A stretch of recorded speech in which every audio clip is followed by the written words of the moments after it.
Okay, so it's been a minute since I recorded my work and posted it to my blog, so I feel as if it's time for me to do so, and that is what I'm about to do. First, I'm going to be reading from my book because I don't memorize my work, and the name of this piece is called Hypothetically Speaking.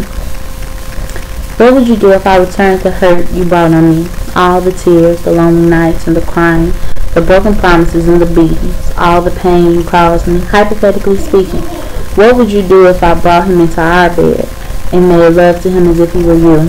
Hypothetically speaking, what would you do? Called you a bitch and talked down to you.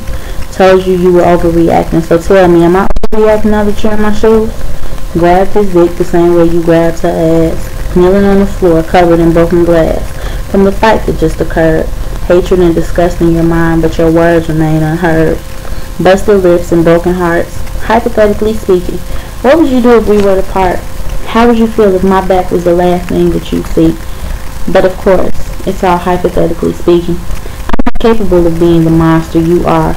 I pray for the day I can take back my heart, but I question if I would live to see that day. Will I be strong enough to up and walk away? Take my heart back, smiling because I'm free. But for now, it's just all hypothetically speaking. I hope you liked it.